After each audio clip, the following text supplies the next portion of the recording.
Welcome to another edition of the Marketing Overdrive podcast. I'm your host, Greg Kalikas, being joined as always by the media maven herself, Rose Browning. Rose, how you doing tonight? I'm wonderful. Super excited to be here. Yeah, you sound like it. And what's going on in your life? Anything, newsworthy? I have 4 kids, all different ages, so there's always something going on. Super, super happy to have my husband, Roger, because he handles most of that at home while I get to come out here and talk to amazing people and have a blast. Yeah, Roger's a good dude. Tell him I said hey about it. I will. So, as always, we have an incredible show lined up for you guys. At least we hope so. Our featured guest, who's going to be joining us in a few minutes, is actually running for Cuyahoga Falls City Council at large, and he's the owner and founder of Rickenbacher Door. Jason Rickenbacher is going to be joining us in studio, our first ever in-studio guest, here in just a few minutes. Of course, we're going to do our top 5 list and conversation. Rose, I think it's going to be an interesting one. We thought that last time, and you really didn't fight me on much. So, but this time we're going to share our list of top 5 marketing influencers, personalities, whatever you want to call it. That'll be a great conversation. Yes, I think we'll go back and forth on that one. We will indeed, and yes. I look forward to it. But we'll start the show as we always do with the latest industry news. So what do you got? Something good as usual? I do. And Gary Vaynerchuk, one of my favorites. I'm giving a little teaser for later, but big on kindness, big on, how you treat other people in the workplace and out. So, the article is from 2019. Kindness is the ultimate strength, but I think that it's timeless. So, just a couple points there. The first one is kindness builds emotional capital. So, when you're sharing that kindness with other people, however it is, however you deploy it, compassion and you mean it, right? You have this hope for other people, you want to grow them, and I think that it turns around and it gives you like this higher status, this karma, right, as Gary Vaynerchuk would call it. Number 2 is it creates stickiness with employees, right? So, I'm sure all of us have had, a CEO or whatever it is, higher up than us, an executive, where I always like to say shit runs downhill. So, if the culture is not good from the top, that rolls down to the bottom. So creating stickiness means, if you have that kindness and you're showing that to other people, that'll roll down through your agency or through your company. That's a real thing. It really is. I know we both have maybe felt that a time or two throughout our careers. 3 is it's always rewarded. Again, kind of taking it to that karma and coming back to you. And again, when people know that you have that kindness and you're genuine and you really want to share it with other people, then it comes back to you. I think people then want to treat you with kindness. One of the things it says in here is, how many times have you done something that's affected a person's life entirely based on how you felt about them? And if you just really think about that, it happens all the time. And so if you have that generosity towards other people, I think it takes out any expectation someone would have of you. It's interesting that that's a Gary V article, because he doesn't come off always as the most, gentle, kind, soul on the planet. Oh, he really is. I mean, if you listen to his podcasts or, he's just everywhere. I can't even, shout him out enough, but he definitely believes in kindness and treating people, real and genuine. Excellent. Well, anything Gary V is always newsworthy, so Absolutely. Good work. So I'm going to hit on something that probably everyone's ears are going to perk up when they hear these 3 letters, ROI. Uh-oh. At the end of the day, isn't that what marketing is about? Isn't that why we're here? For sure. Not enough people put an emphasis on ROI, unfortunately. And again, we've had some experience, dealing with awareness campaigns, and everything has gone conversion based. It's 2021. Everything. ROI matters. So Yes. I wanted, and again, this will, I'm sure, be its own episode multiple times as Marketing Overdrive progresses. But I pulled an article from businesstocommunity.com, and the article is called Tips for Measuring the ROI of Digital Marketing. So it's a really long article. I'm not going to get into the whole thing. I would advise you guys to go find it. Again, it's businesstocommunity.com. But I'll read kind of a little, blurb from it. And of course, we'll have a conversation because there's some interesting stuff here, Rex. All right, I'm ready. So in the bad old days, as you know, digital marketing was a free-for-all where instant gurus touted their money-making formulas and deluded followers into spending thousands for coaching programs that didn't work. Am I off base so far? No, Okay. not at all. Not at all. Of course, without metrics for measuring ROI, these gurus continued raking in money from all sorts of gullible and desperate business owners. Super sad. Unfortunately, this isn't a new problem, and it's not unique to just digital marketing, but specifically in digital marketing. And actually, a quote goes back as far as the 1800s, which is great. John Wanamaker said, half the money I spend on advertising is wasted. The trouble is, I don't know which half." Oh, my goodness. Can anything more true have been said? No, that's fantastic. So traditional advertising faces a similar problem with companies allocating 60% of their media budget to television when only 18% of TV advertising campaigns actually generate an ROI. You're giving me that look. I am. I was waiting. Okay. Yep. Okay. Patiently. Right. So I want to, when we're talking about ROI, just to kind of give you an understanding of what ROI should look like from a digital campaign. Now, your numbers may be totally different, but this is based on the research done at this article. Okay. So as far as a dollar-to-dollar ROI, the food industry should bring back a 2.36 ROI. So $2.36 for every dollar you spend on a marketing campaign.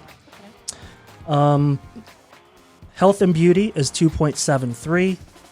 Beverage, 3.17, and pets and pet supply, 5.29.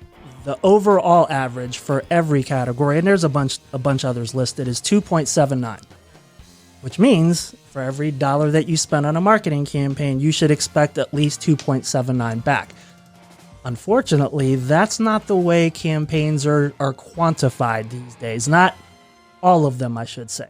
Right. So, a study by Microsoft using big data to measure the ROI of digital marketing both with and without traditional advertising found digital marketing outperforms all forms of traditional advertising while combining both traditional and digital actually resulted in the highest ROI.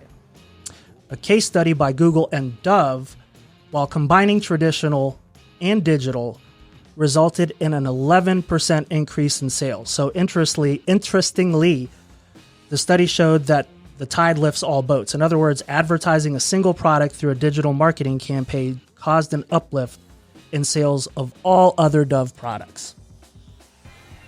I know you want to say something. So I want to say something. So first, are we talking like CPG? Are we talking like consumer packaged goods? You're talking about the health and beauty. You're talking about food. You're talking about drink. So is this focus on, it's getting not industry specific. I was going to say, it just sounded, right? The examples sound like driving someone into a store to buy a product. That was the first thing. But I love what you said about combining traditional and digital. I'm huge on integrated campaign, looking at the big picture, looking at all of it and bringing it in together. The thing with, we talk about ROI. It's not necessarily that it doesn't always work, but it's how are we tracking it? What's the analytics? How are we tracking it? What are we putting in play so that we can measure those dollars? That's not always 100%. Sure. Right? If you find something that's 100% tracking, I'm in. I'll buy it. That's it. Good luck. So, but you have to think about, are all your analytics set up properly? And then start talking about, you're talking about CPG. So, what kind of coupons can we put into play to track? What kind of promo codes, phone numbers, form fills? The list goes on, right? So If you want to know that ROI, I said it before, full service marketing agency, it's hard to do it without somebody who's an expert in that.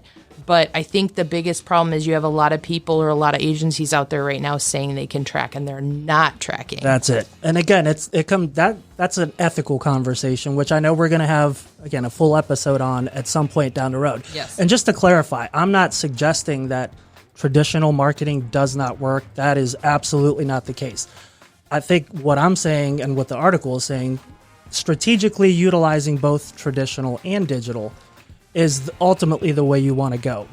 But, being able to track the ROI, KPIs at the end of the day is where the article's going. And I've got, a list of 20 KPIs that I'm not going to list because our guest is here in studio and we're going to get to him here in a second.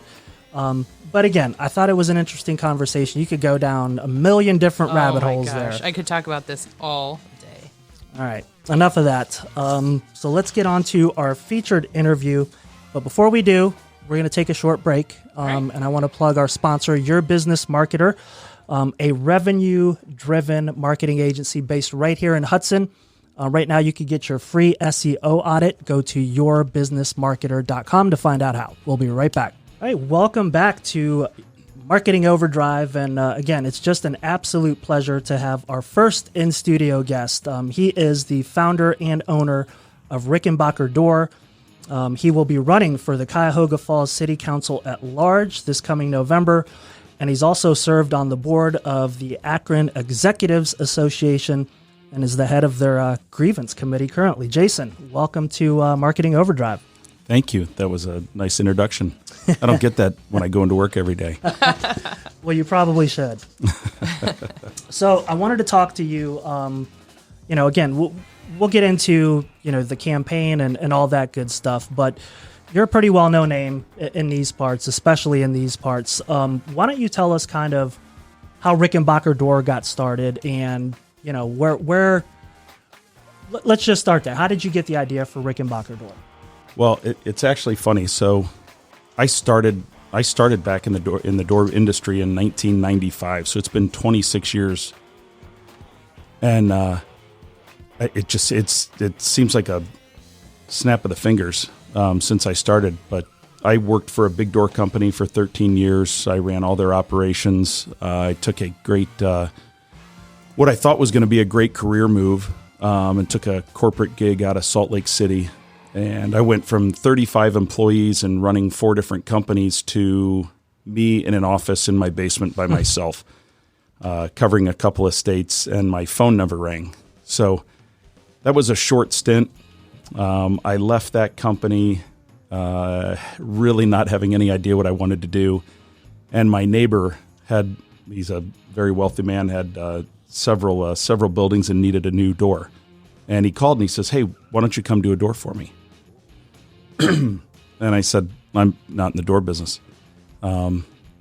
So you'll have to call someone else." He's like, "Yeah, but you're not doing anything. Just do a door for me." So I go, so he stayed after me for a couple days. "I need you to do the door." So I finally said, "Okay, I'll do it." And I think 10 days after we put the door in, he had somebody drive through it. And then they called me back and said, "Hey, we need another door." And then somebody else found out. And the next thing you know, my cousin who lives out in Colorado sent and I wasn't even really in the door business, and he sent a logo because he does graphic design. He sent a logo and he goes, "Hey, wouldn't this be cool if you ever started a door business?" And it was my current logo, and I didn't change a thing. And I was like, that would be cool if I had a door business. So we ended up, people found out. I kept getting phone calls, and I didn't start it on purpose. I knew I didn't want to be in the door business anymore. And there I stumbled back into it. So, wow, that's you never know how things are going to work out. And what I really find interesting when you say you're in the door business, you're in the door business. You're not a general contractor per se, and are taking on all comers. You are very focused on what you do most and what you do best. Yeah, correct. And it's funny when 26 years ago, a buddy of mine asked me, he's like, "The door business? I already have a door. What could you possibly sell anyone?" And I still laugh because I've been at this on my own for 8 years now, and unless I played a day of hooky and went and played golf or something, we're busy every day. We've got stuff going every day. So, and that's been 8 years running. So it still blows me away. That's a great problem to have. Well, you're doing something right, and I can tell you how I know that. Between Google, Yelp, and a few other review platforms that I found for your industry, you've got dozens of reviews, and your rating is 5 stars. It's a perfect 5-star rating. And I don't know about you, Rose, but you rarely see that. Maybe if you've got less than 10 reviews, okay, and it's your family and friends. That's not the case here. So that's an accomplishment. So obviously, customer satisfaction is something you do well. What do you attribute to the success you have with customer satisfaction? Well, we're somewhat of an odd business. Maybe I'm somewhat of an odd business owner. My goals for Rickenbacher Door Company has never been to have 35 trucks on the road and this enormous building and a huge presence throughout the whole state of Ohio. I love coaching. I coach wrestling. I coach golf. I've coached a lot of football, youth football, and I've been in the head of a lot of those organizations to help with kids and all that stuff. So my goal has never been to have this enormous business where I spend all my time, but I like to think I spend my time the right way in my business. So again, being the operations guy for a big, huge door company, I was able to hear a lot of problems. I was able to try and solve a lot of problems. So when it came to starting my own company, I knew what I wanted to do, and I knew where the disconnect was, because if all those calls that there were problems with had come through me, those problems probably wouldn't have happened because I knew what was coming. Sure. So again, owning a small business, it's fun. I get to deal with everybody one-on-one. Almost everybody who we service, I've talked to in one way or another. I've tried to organize that work and make sure that it goes smooth. So, yeah, if I were to get a 4.9 review, I'd probably be trying to figure out how bad did we screw up? We must have really messed something up if I got a lower than a 5-star review. So. Well, by the sounds of it, you don't have to worry about that anytime soon. Yeah. Like everyone, I'm sure you've had, to deal with the repercussions of COVID. So, talk to us. How did you come through that, and are you better for it? I'm not sure if we're better for it yet. When COVID first hit and everybody came home, it helped our business. It was neat because we come to your house to fix your door. It's people don't come to me, we come to you as a service company. So now all of a sudden, either mom or dad or both were home, and they're not asking me, can you come at 7:30 tonight to fix my door? And that's sometimes the downside of the door business is they don't always break from 8 to 5 Monday through Friday. Right. So we got to go when it's broke. So it started out kind of nice where we were going and everybody was home and we get paid, and that's a neat part of my job too. But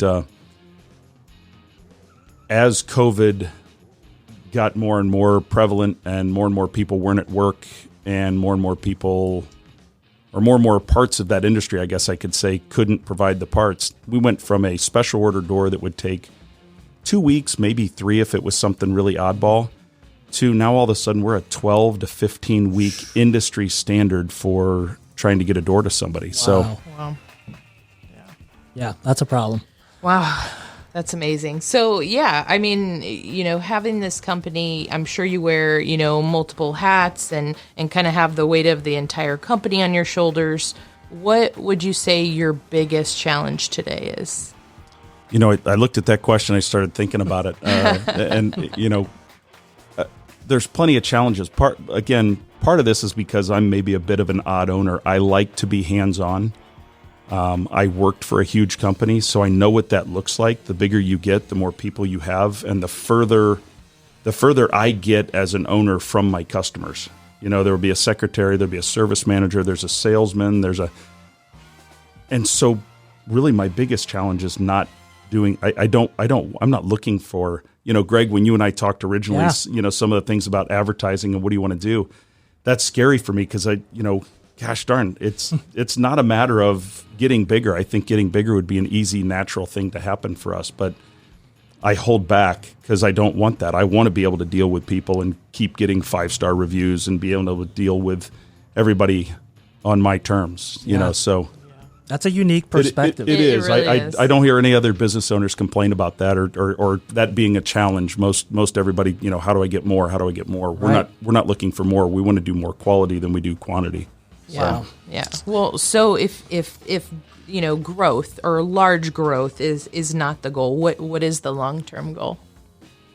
Again, some of these questions were thought-provoking for sure. Things I don't really think about. I just kind of go to work and do my thing. But in a perfect world, one of my 3 kids would come to me in due time and say, "Dad, you got a cool thing going on. I want to run the company." And then they could buy me a van, and then I could just go out and fix doors for free. Because I really do love what I do. I love the people. I get to meet somebody new every single day. I'm in somebody else's home or business every other day, and I get to see how the whole rest of the world works. So I always consider myself fortunate, but I go to so many houses where, I guess probably not the best thing to advertise, but it's very often that I go to someone's house and that was really simple. I'm not going to charge you. I can't. Yeah, that doesn't make any sense. I can't do this. So I'm not trying to advertise that. But in a perfect world, that would be, my kids could take it over. They could make the money, and I could go out and fix stuff, for people that shouldn't have to pay for Can't service. Get it done. That's such a great answer. And again, if you recall our Emmett Golden interview, that came up. Having a passion for what you do ultimately is going to drive how successful you're at. Here's, Yes. Here it is in black and white. 1 million 5-star ratings. Why? Here's the answer. He truly enjoys it, and he puts everything into it, and it shows. I mean, it comes across when you're talking. Your face glows when you're talking about your work. That's amazing. Well, we'd both probably catch a beat down tomorrow, actually, if I didn't bring up AEA, which we're both proud members of. And I'm a newer member, obviously, but you've been a part of the group for years. And I mentioned at the beginning of the show, you oversee the grievance committee, which we won't get into. Right. But you were the previous president of the board, correct? I was previous president-elect. Okay. So in 2008, when I left Action Door, I was president-elect. But I took another job, so I never got to fulfill that presidency. Wow! So it would have been really cool to do, but I'm almost glad I didn't, because I was pretty young, so I didn't, and that's something maybe to come in the future. So sure. Well, we'll get into the politics here in a second, but like AA to me is such a unique organization, and I talk about it constantly. Because it's really been eye-opening for me. I'm a networker at heart. That's what I do every day. I'm at, some type of networking event. But it's just a different atmosphere. And it's not just, it's like a family. I've even described it kind of lovingly as a cult, I mean, but in a good way. And it's hard to describe. But what do you think makes AEA such a good... And AEA, by the way, stands for Akron Executives Association, for those that are wondering. But what makes that such a unique group? Well, sometimes it's hard to go talk about Akron executives to new businesses or people that I do business with that I would trust because they don't get it. Because most everybody who's ever done anything in networking, it was we had breakfast, or we did this, or we did that, or I was a realtor and I was really trying to find, people to buy, that I could sell homes to. Most people go into networking groups and they're trying to figure out what they can get from it. And again, of course, I mean, to some extent you have to think that way. But it's funny in the Akron execs, but in part of that's just one business per business category, which is neat. So it's not a free. It's not a free for all. So people who come in there take that position a little bit more seriously, and then you have to go in and work the relationships. You have to go in, and that was the thing. I think I gave that when I ran for office this past time for Akron execs. If you're going into it figuring out what you can get out of it, you'll get little. Yep. If you go into it looking at what can I give to a cool organization like this, it's amazing. And there was part of me used to feel guilty for it because we've always done very well at Akron execs, but again, we bend over backwards for people, and I'm trying to give more. I'm trying to be part of committees that people don't want to be on, or be on a board that maybe somebody didn't want to be. You have to get involved in those things, and the more you get involved, it's silly how much more you get out of it. Yeah, and you're right. It's so not about referrals there. You have to earn that. And what really opened my eyes, I think it was one of the members when I first signed up. They had a daughter, I believe, in California that lost her job. I think it was actually due to COVID. So somebody here called one of the execs from the LA group, I believe, and within 3 days she had a better job than what she had originally, and that's literally what that group's about. So anybody who's in Northeast Ohio in the Akron area, want to check it out, it's akronexecs.com. There is a process. You just can't become a member, but truly a great organization. If you're listening outside of Ohio, what is International Executives Association is the parent organization. So I'm sure there's a group near you. All right. So let's talk about one of the many reasons you've been asked to come on this podcast. That is because you are running for Cuyahoga Falls City Council at large. So what led you to throw your hat in the political ring? Again, I don't sit around and think about some of these things, but when someone puts a question like that on paper, it provoked quite a bit of thought. And being asked... Judge Hoover is a really good friend of mine, Kim Hoover. He's the current judge in the Stowe Municipal Court, and he called me kind of out of the blue and, hey, what would you think? And I'm like, who thinks about stuff like that? And he goes, well, it's kind of my job too, a part of that, and we think you'd be great, and we'd like to see you do this or that. And so it really was. It was when I sat and I thought about it for a couple hours, and I'm like, so you're looking for honest, good, personable people that are problem solvers that can get things done. That's what novel concept. Yeah. So, I guess I qualify. I'm like, I don't, but I'm like, gosh darn, there's probably a lot to it. I'm not a politician. I don't know anything about that. He's like, we'll help you with the hard stuff. We'll help you do the campaigning. We'll help you do that kind of stuff. We just think you'd be great. And I, again, prayerfully consider kind of scenario, but it didn't take a lot of consideration. I'm serving, I'm hoping to serve, I should say, because I've been very fortunate in life. I'm blessed with my family. I'm blessed with my business. I'm blessed with friends, with coaching stuff.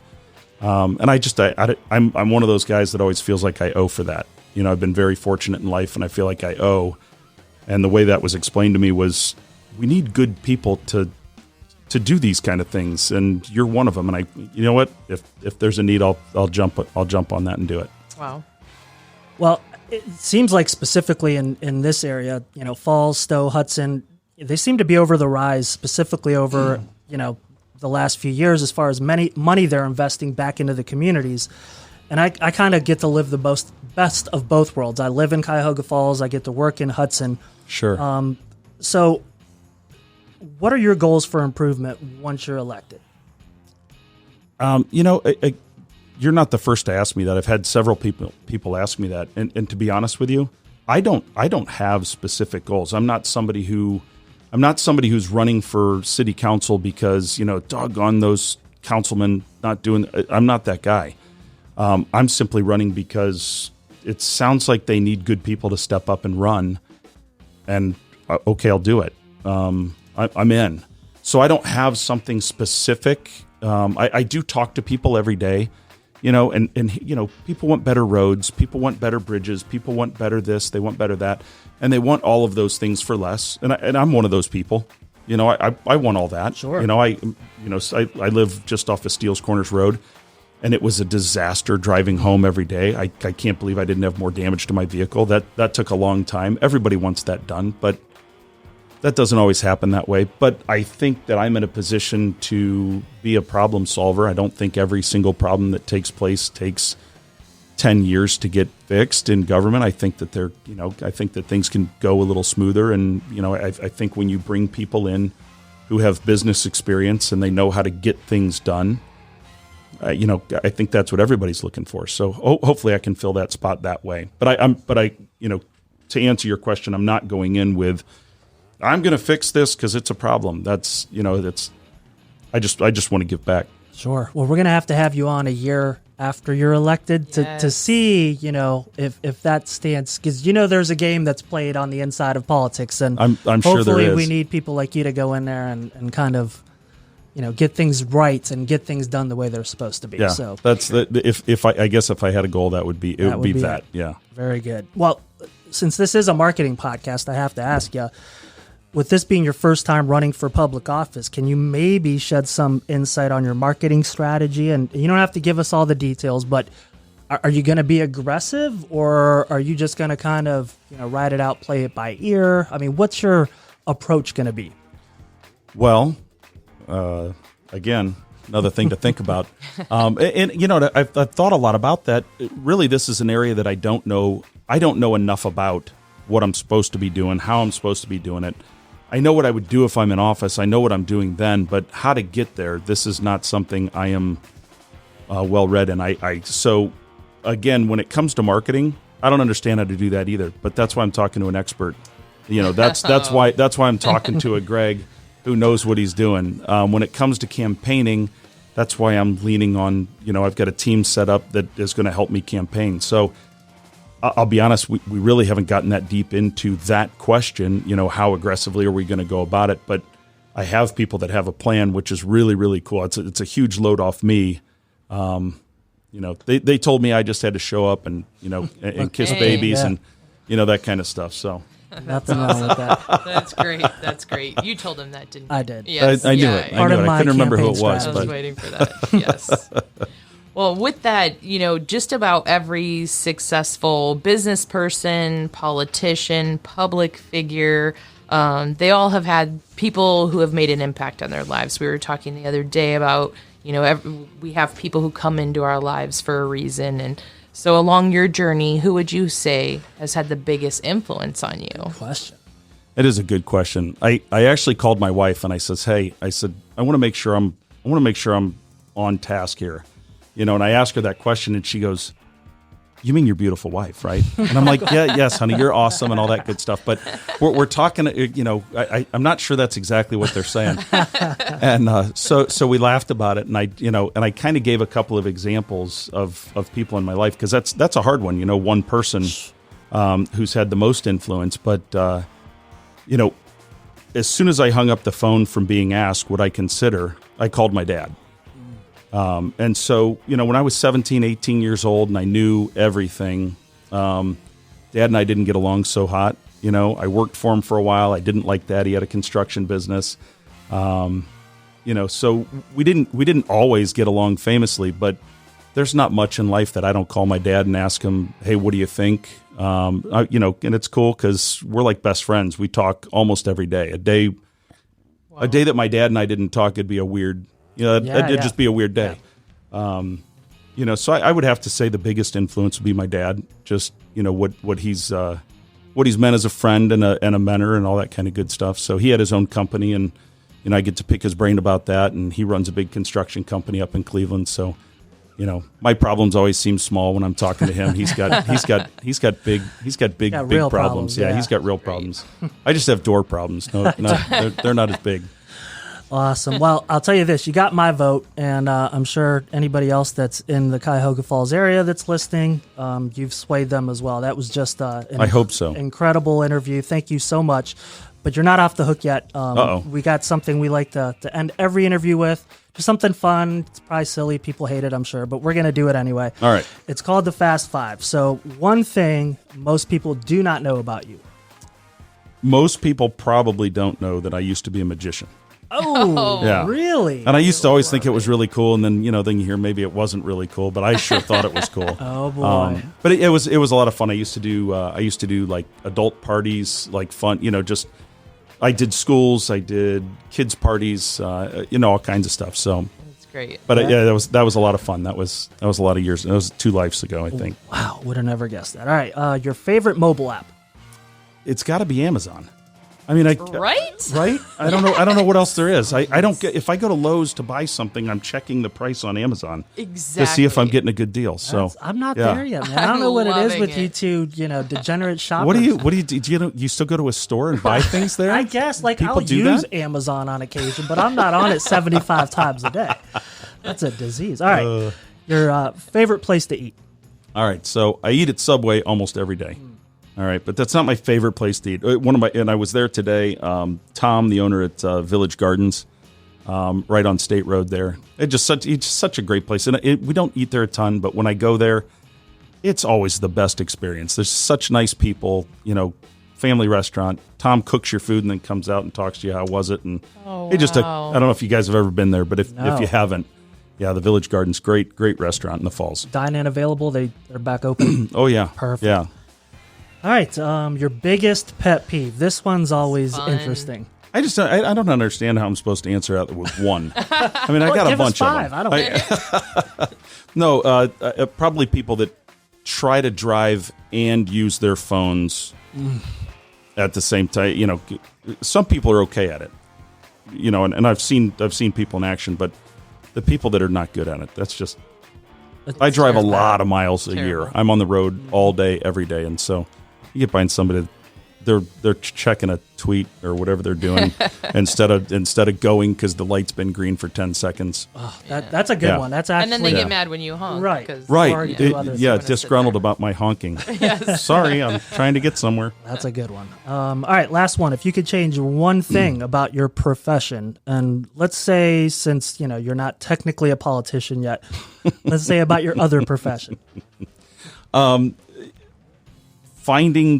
Finding qualified people to do it. That's been one of the hardest things for, 25 years ago when I was still hiring and firing everybody, trying to find somebody to come in and do the work, because we're an oddball business. We don't have a trade school. We don't, so Sure. You basically got to bring people in and teach them how to do what we do. And it's tough. You don't find people that want to work with their hands as much anymore. Wow. Yeah. And, there's a big emphasis now on, trade schools and, getting a career going in that regard. So great one. And I'm sure there's a lot of business owners nodding their heads right now. Right. Good work is hard to find everywhere. So. Yeah, for sure. Actually, if you want to stick around for, by the way, if people want to reach out to you, want to hire a Rickenbacher Door, how can they track you down? Well, we're on the web. rdc-ohd.com is our webpage. The best way to reach us by phone is 330-794-7962. We have an office on State Road, 3499. We're right across from the E-Check on State Road in the Falls in the Ruin building. Though we really don't have much of a retail presence. There's a gal that works there usually till 1 o'clock or so during the day. If you want to stop by, we'd love to see you. But most of the time I'm out on the road fixing doors. There you go. And make sure you show up in November if you're a Cuyahoga Falls resident. Yeah.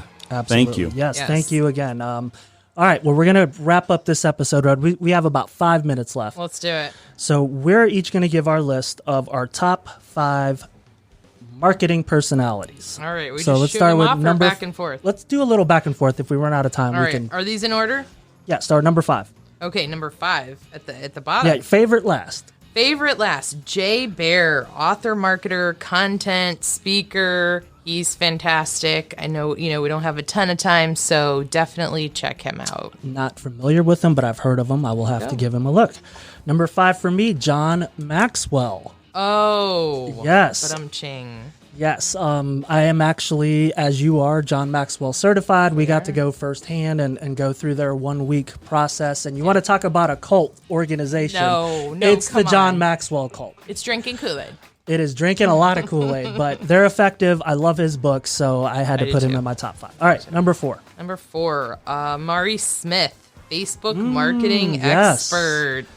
Yes, and so many other things. Strategist, speaker, content marketer, brand ambassador. The list goes on. Very good. Number 4 for me is Gary V.